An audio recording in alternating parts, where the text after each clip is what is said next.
Please একবার ভেবে দেখবেন রুদ্রবাবু। ভাবার কিচ্ছু নেই। কবে থেকে জয়েন করতে হবে বলুন। আমরা সত্যি আপনার কাছে কৃতজ্ঞ। আপনি যে কোনো দিন জয়েন করতে পারেন, তবে যে কোনো একদিন এসে এর মধ্যে ওই অফিসিয়াল ফর্মালিটিসগুলো একটু করে নেবেন। ধন্যবাদ দিয়ে আপনাকে আর ছোট করব না। ধন্যবাদটা আপনাদের প্রাপ্য। আপনারা আমাকে এই সুযোগটা দিয়েছেন।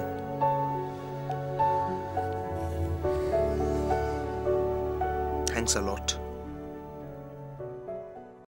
কিরে, পাকা দালান দেখে খুশি হয়েছিস তো? 5-5টা পার্মানেন্ট বেডেরও ব্যবস্থা হয়েছে এখানে, কি করো তাই তো? আর আমাকে হঠাৎ হঠাৎ করে রুগী নিয়ে আর সদরে ছুটতে হয় না। সত্যি মৌরি, তোর ওই 5 লাখ টাকায় এই গায়ের যে কি উপকার হয়েছে। ও খুড়ো, এনা এনা এসো, ভালো হয়ে যাবে। ডাক্তার কাকা, আমি তো তোমার কোনো কাজেই লাগতে পারিনি। শীত, গ্রীষ্ম, বর্ষা, তোমাকে তো এই চালা ঘরে বসেই কাজ করতে হয়। ওরে, এই আমি বেশ আছি রে। এই ফাঁকা পরিবেশে প্রকৃতির মাঝে বসে আমি রোগী দেখি, আর এখানে বসেই আমি গায়ের লোকের আনাগোনার উপর নজরদারি করতে পারি। হতভাগা, এদিকে এদিকে, কোথায় যাচ্ছি কোথায় যাচ্ছি? তোকে বলেছিলাম যে 3 দিন তুই বিছানা ছেড়ে নড়বি না। দেখি দেখি তোর পাটা দেখি।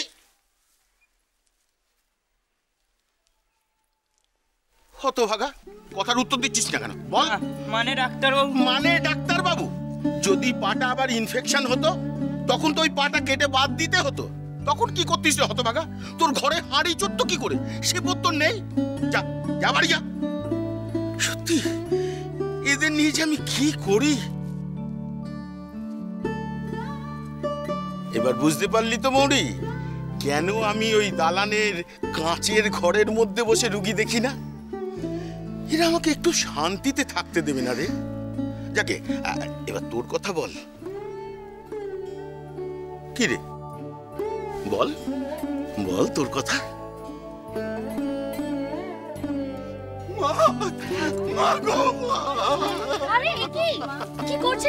তুমি না থাকলে ওকে বাঁচাতে পারতাম না মা, তুমি না থাকলে ওকে বাঁচাতে পারতাম। ঠিক আছে ডাক্তার কাকা। আরে ও তো ঠিক কথাই বলেছে। জানিস আমাদের এই ক্লিনিকে এখন কত নতুন নতুন যন্ত্রপাতি এসছে। আমার এই মা বুঝলি, ওর লাংসের যা অবস্থা হয়েছিল, সময় মতো যদি পরীক্ষা না হতো তাহলে তো মরতে বসতো। কি সৌভাগ্য আমার, আমি স্টার ময়ূরাক্ষী চৌধুরীর সাথে কথা বলছি। না, আমি কোনো স্টার নই, কোনো স্টার নই। আমি শুধুই মৌরি, আপনাদের মৌরি, এই পলাশডাঙ্গার মৌরি। আর গর্ব করার জন্য এই পরিচয়টুকুই আমার কাছে যথেষ্ট। পলাশডাঙ্গার মানুষজনের ভালোবাসায় আজ আমার আত্মসম্মান বেড়েছে। তাই মা? একদম তাই। ও ডাক্তার কাকা, তুমি সবাইকে বলে দাও যে আমি শুধুই মৌরি, কোনো ময়ূরাক্ষী চৌধুরী। শোনো শোনো শোনো শোনো সবাই শোনো, আমাদের এই মেয়েটা এ হচ্ছে এই পলাশডাঙ্গা গায়ের উমা।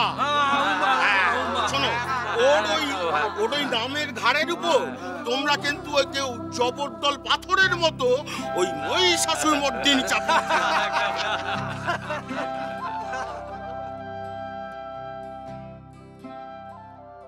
ও নটুর মা, মন্দিরে গেছিলে পুজো দিতে নাতির নামে? হ্যাঁ গো, তোমরা আশীর্বাদ করো আমার নাতি যেন সুস্থ থাকে আর মানুষের মতো মানুষ হয়। যাই বলো না কেন, ওই মৌরির জন্যই তোমার নটুর কপাল খুললো। কে কার কপাল ফিরিয়ে দিতে পারে? হ্যাঁ, যে যার ভাগ্য নিয়ে আসে। অতই যদি ক্ষমতা, তাহলে মৌরির ভাগ্য নিজে ফিরাতে পারছে না কেন? হ্যাঁ গো, মৌরিকে ওই দিন পুকুরের দিকে যেতে দেখলাম, মাথায় তো ঘোমটাও নেই। মাথায় ঘোমটা, সিঁথিতে সিঁদুরই নেই, হাত দুটো তো উলঙ্গই,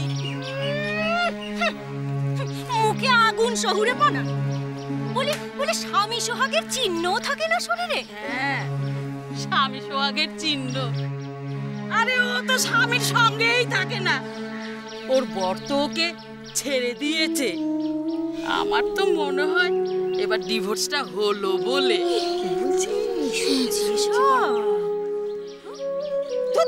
শোনো না, সকাল সকাল আমাদের এই মানুষের হাড়ির খবর নিয়ে আমাদের কাজ নেই। চলো তো, বাড়িতে আমাদের অনেক কাজ পড়ে আছে। চলো চলো চলো।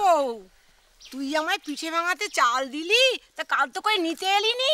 শোনো না, বাড়ি গিয়ে আমি পুটিকে পাঠিয়ে দিচ্ছি। কালকে যেতাম গো, নটু বলে কি, ও মা চলো না একটু ছেলেটাকে নিয়ে মৌরির সাথে একটু দেখা করে আসি। ওমা, মৌরি হয়েছে? শুন তো, কি সব কানাঘুষি শুনছিল। হ্যাঁ, ওর বড়লোক শ্বশুর বাড়ির সঙ্গে ওর বাবার নাকি খুব জোর লেগেছে। কে জানে ভাই, শোনো না, আমরা ছাপোষা মানুষ। শোনো না, আমাদের ছেলেপুলেরা তো আর ওই মৌরির মতো অসাধারণ হয়নি। শোনো না, শুনলাম তো বরের সাথে বনি বনা হয় না। যতই লুকোচাপা করুক, সত্যিটা তো একদিন বেরিয়ে আসবে। শোনো না, এইবার ডিভোর্সটা হলো বলে। বলিস কিলো? হ্যাঁ, মৌরির মতো একটা ভালো মেয়ে আর বাবা মশাইয়ের নাতি তো। হ্যাঁ, সে যদি গ্রামের মেয়েকে ডিভোর্স দেয়, না না না না না, এ ভারী অন্যায়। এই চুপ করে তো, এক সময় ছেলেটার দোষ দিও না। মৌরিরও তো কম জেদ নয়, আরে নাচ নাচ করে তো সংসারটাকেই ভুলে বসেছে। কাকিমা, হ্যাঁ, সত্যি সত্যি মৌরির ডিভোর্স হবে নাকি গো? জানি না বাবু।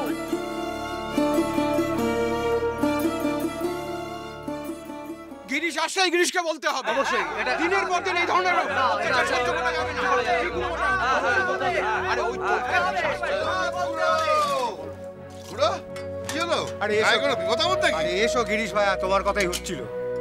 আমার কথা? হ্যাঁ, শুনলাম তোমার ঘরে নাকি একটা সর্বনাশ হতে চলেছে। সর্বনাশ? আমার ঘরে? তোমার মেয়ে মৌরি নাকি ঘাড়ে ফিরে এসেছে। হ্যাঁ, তাতে কি? আরে বাবা, আমার মেয়ে তার বাপের বাড়িতে আসবে না? আসবে, আলবাত আসবে, কিন্তু তার আসার নাকি একটা অন্য কারণ আছে। মানে তোমার জামাই বাবা মশাইয়ের নাতি, মানে আমাদের নিখিল চন্দ্র নাকি তোমার মেয়েকে ডিভোর্স দিতে চাইছে। হ্যাঁ না, হ্যাঁ, না না না, বাজে কথা, ডাহা মিথ্যে কথা। এইসব কে রটিয়েছে এইসব কথা? কথাটা তার মানে সত্যি নয়? না, সত্যি নয়, কিন্তু আমি একটা কথা বুঝতে পারছি না যে তোমরা হঠাৎ এইসব নিয়ে পড়লে কেন? আচ্ছা শোনো, তুমি তো জানো যে গায়ে একটা সভা করে আমরা একটা নিয়ম লাগু করেছিলাম যে শহরে ছেলেরা আমাদের মেয়েদের আর অত্যাচার করতে পারবে না, আমাদের মেয়েদের এত সহজে ডিভোর্স দেওয়া যাবে না। মানছি বাবা মশাই হচ্ছেন গ্রামের মাথা, কিন্তু তাই বলে দরকার হলে তাকেও আমরা পঞ্চায়েতের কাজ করে দাঁড় করাবো। তার নাতি নিখিল চন্দ্র বলে তাকেও আমরা ছাড় দেবো না, কখনো না। রিজদা, মৌরি আমাদের গায়ের সম্মান। আর শোনো, দরকার পড়লে না ওই নিখিলকে আমাদের গ্রামে আমি ঢুকতে দেবো না।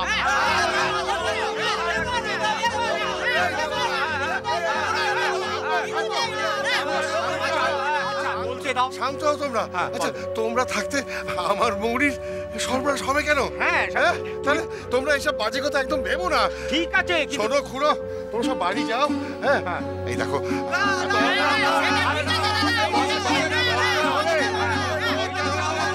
আমার পাশে